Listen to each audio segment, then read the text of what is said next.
নমস্কার বন্ধুরা, কাকলি কি দুনিয়া চ্যানেলে তোমাদের সকলকে স্বাগত জানাচ্ছি। আশা করছি তোমরা সকলেই ভালো আছো, আমিও ভালো আছি। বন্ধুরা, আজকে তোমাদেরকে যে গল্পটি পড়ে শোনাবো সে গল্পের নাম ভূত বাড়ি, লেখক দিলীপ কুমার বন্দ্যোপাধ্যায়। তাহলে বন্ধুরা গল্পটা পড়ছি। সেবার পুজোর ছুটিতে শিলং বেড়াতে গেছে সুব্রত। অনেক দিন থেকেই দোলা মাসি লিখছেন, জায়গাটা দারুণ, একবার এসে ঘুরে যা। তোর মেশো আর কদিন থাকবেন কে জানে, হুট করে একদিন হয়তো বদলি হয়ে যাবেন, ইত্যাদি ইত্যাদি। সুব্রত সবে কেমিস্ট্রি নিয়ে এমএসসি পাশ করে রিসার্চ শুরু করেছে। পড়াশোনার চাপ আপাতত কম। এই সুযোগে এরপর আর কবে সময় মিলবে কে জানে। প্রথমে ট্রেনে চেপে গুয়াহাটি, তারপর বাসে চেপে শিলং। সে এক অপূর্ব অভিজ্ঞতা। দোলামাসির বাড়ি লাবানে, টিলার ওপরে বাংলো প্যাটার্নের বাড়ি। বাড়ির বারান্দায় দাঁড়িয়ে বাইরে তাকালে চোখে পড়ে দূরে লুমপারিংয়ের পাহাড়, পাইন বন, পাহাড়ি নদী, ঝর্ণা। আহ, কি অপূর্ব দৃশ্য! দেখে দেখে সুব্রতর আর আশা মেটে না। ভাবে, এমন জায়গায় সারা জীবনটাই কাটিয়ে দিতে পারলে কি মজাটাই না হতো। কিন্তু তা তো আর সম্ভব নয়। তাই এখানকার দর্শনীয় জায়গাগুলো দেখে ফেলবার জন্য পরপর কয়েকদিন মাস্তুতো বোন পূর্ণা আর ভাই প্রীতমের সঙ্গে সারা শিলং চষে বেড়াতে লাগলো Subrata. Ward Lake, Hydari Park, Upper Shillong, Elephant Falls, Polo Ground, কিছুই আর বাকি রইল না। পূর্ণা বলল, সবই তো দেখলে সুব্রতদা, কিন্তু এখানকার ভূত বাড়িটাই তো দেখা হলো না তোমার। ভূত বাড়ি মানে ভূতের বাড়ি? আরে চল চল, আজ বিকেলেই দেখে আসি। বিকেলবেলা বলছো কি? বিকেল কেন, দুপুরের পরেই ওদিকটা কেউ যায় না। কেউ না গেলেও আমি যাব। ভূত ভূত আমি বিশ্বাস করি না। তুমি বিশ্বাস না করলে কি হবে, এখানকার সবাই সেটা বিশ্বাস করে। তাছাড়া জানো, কলকাতা থেকে এসে বাড়ির মালিকের কোনো এক ভাইপো যেন ওখানে ছিল, তা 3 রাত্রির কাটল না।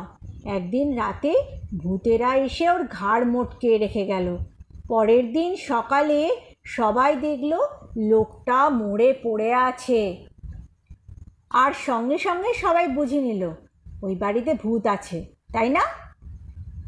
হ্যাঁ, তাছাড়া আর কি? না পূর্ণা আর না প্রীতম, একথা আমি মানতে পারছি না। মানুষের মৃত্যু অনেক কারণেই হতে পারে, যেমন হার্ট ফেল বা অসুখ করে, কিংবা মানুষের হাতেও মরণ হতে পারে, কিন্তু ভূতের হাতে অসম্ভব। কি অসম্ভব রে? পাশ দিয়ে যেতে যেতে দোলামাসি হঠাৎ প্রশ্নটা ছুড়লেন সুব্রতর দিকে। সুব্রত কিছু বলবার আগে পূর্ণা বলে ওঠে, দেখো না মা, সেই যে গত বছর ভূত বাড়িতে একটা লোক মারা গেল না? সুব্রতদা বলছে লোকটা নাকি ভূতের হাতে মরেনি। সে নাকি? দোলামাসি বললেন, না রে সুব্রত, আমরা সবাই দেখেছি। লোকটা যেভাবে মরে পড়েছিল তা দেখে সবাই বলেছে এটা ভূতের কাজ না হয়ে যায় না। সুব্রত কি যেন চিন্তা করছিল। হঠাৎ যেন কোনো একটা সূত্র খুঁজে পেয়েছে, এমনভাবে বলল, একটা ব্যাপার তোমরা কেউ ভেবে দেখোনি? জায়গাটা হলো শিলং। রাতে হয়তো লোকটা কাঠকয়লার আংটা ব্যবহার করেছিল। তা থেকে জানো তো একটা গ্যাস বেরোয়, কার্বন মনোঅক্সাইড, খুব বিষাক্ত গ্যাস। মনে হয় শ্বাসের সঙ্গে এই গ্যাস টেনেই লোকটা মরেছে।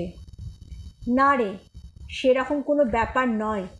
মাঝে মাঝে শিলংয়ে যে এভাবে দু একটা লোক মরে না তা নয়, কিন্তু সেই রাতে লোকটা যে কোনো কাঠ কয়লা আংটা ব্যবহার করেনি তার প্রমাণ ছিল। কী প্রমাণ? আরে বাবা, কাঠ কয়লা ব্যবহার করলে পোড়া কয়লার ছাইটা তো অন্তত পাওয়া যাবে। সুব্রত একটু ভাবল, তারপর বলল, যাই হোক, ওই ভূত বাড়িতে একটা রাত কাটিয়ে তোমাদের দেখাবো যে ভূত ফুত বলে কিছুই নেই। কী আবোল তাবোল বকছিস? পাগলামি তো ছাড় তো। এখানে একটা কিছু হয়ে গেলে তোর মায়ের কাছে আমি মুখ দেখাতে পারবো? আর পারবোই বা কী করে? আমি তো তোর মাসি হই। তুমি নিশ্চিন্তে থাকো দোলা মাসি, আমার কিচ্ছু হবে না।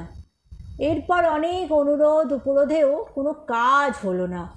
নিজের সংকল্পে সুব্রত অটল। পরের দিন সকালে পূর্ণা আর প্রীতমকে সঙ্গে নিয়ে সুব্রত ভূতের বাড়িটা দেখে এসেছে।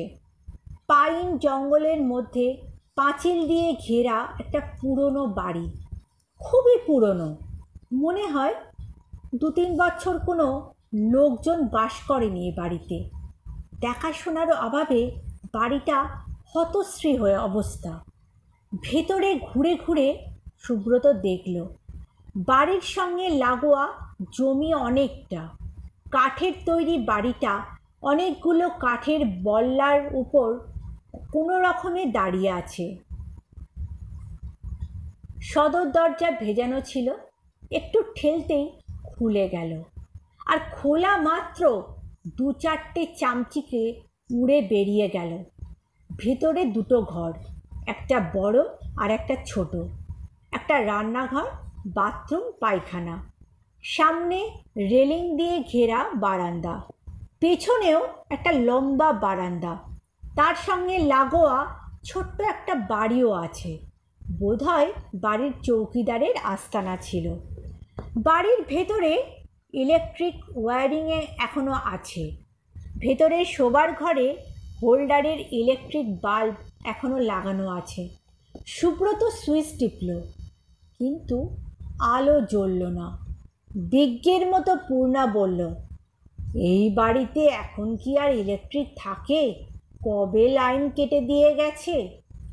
সুব্রত সবকটা ঘর ঘুরে ঘুরে দেখল। ভেতরের শোবার ঘরে একটা ফায়ারপ্লেস, কিন্তু তাতে কোনো কাঠ কয়লা বা ছাই নেই। মনে হয় সেই লোকটা সত্যিই বোধহয় কাঠ কয়লা জ্বালায়নি। তবে লোকটা মরল কিসে? ভূতের হাতে? তা কি কখনো সম্ভব? আরও খানিকক্ষণ এদিক ওদিক ঘুরে সুব্রত বলল, চল এখন ফেরা যাক। আজ নয়, কাল বিকেলে বিছানাপত্র নিয়ে আসবো আমি। রাতটা এখানে কাটাবো, তারপর তোদের বুঝিয়ে বলবো লোকটা মরল কিসে। পরের দিন বিকেলে দোলামাসি, মেসোমশাই, পূর্ণা আর প্রীতমকে সঙ্গে নিয়ে সুব্রত এসেছে ভূত বাড়িতে। সঙ্গে রামুও এসেছে। ঝাঁটা দিয়ে শোবার ঘরটা ভালো করে পরিষ্কার করলো রামু। তারপর বিছানা পেতে দিল রামু খাটের ওপর। একটা হ্যারিকেন, টর্চ, মোমবাতি, রাতের খাবার, জলের কুজো, 1 বালতি জল সবই গুছিয়ে রাখলো শোবার ঘরে। মেসোমশাই বললেন, শেষবারের মতো ভেবে দেখ বাবা, অবুঝের মতন জিদ করিস না।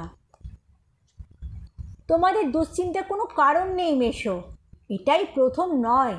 এর আগেও অনেক ভূতুরে বাড়িতে থেকেছি, কিছুই তো হয়নি। কোথাও ভূতের টিকিটি পর্যন্ত দেখা পাইনি। জানো মেসো, ভূতেরা বোধহয় ভয় পায় আমাকে, বলে হা হা করে হাসতে লাগলো সুব্রত।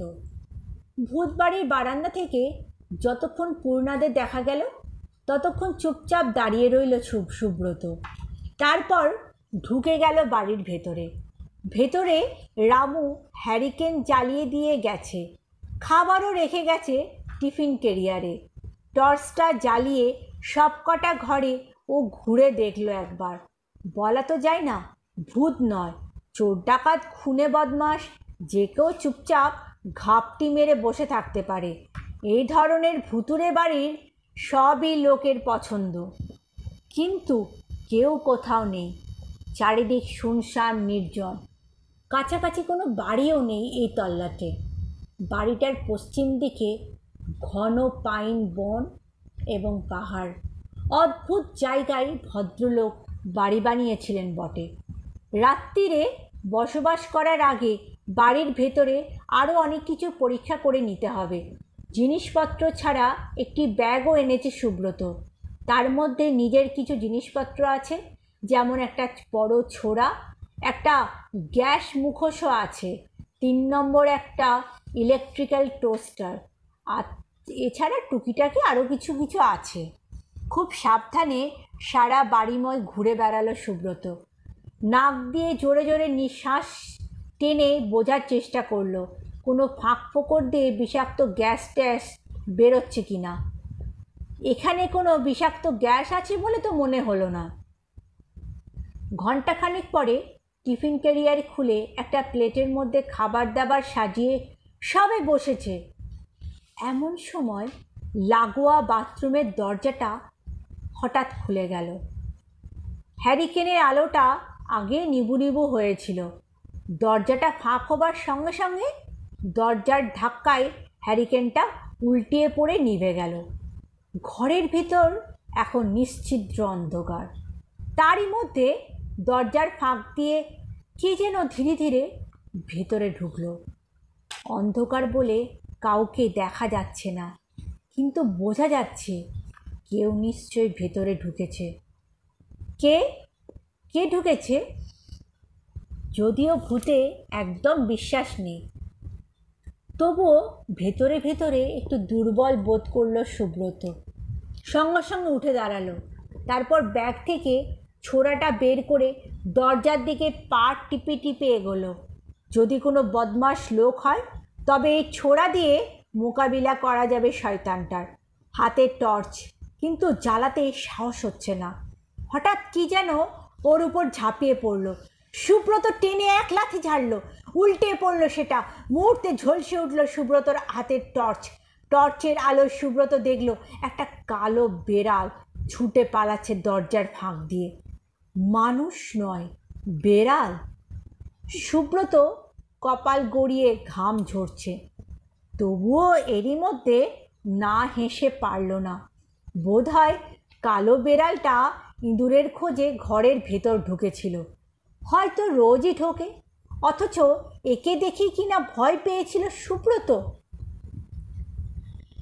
বেড়ালটা বেরিয়ে গেল কিনা দেখতে গিয়ে বাথরুমে ঢুকে সুব্রত অবাক। টর্চের আলোয় ও দেখল কালো বেড়ালটা মরে আছে। আশ্চর্য, একটা লাথি খেয়েই মরে গেল।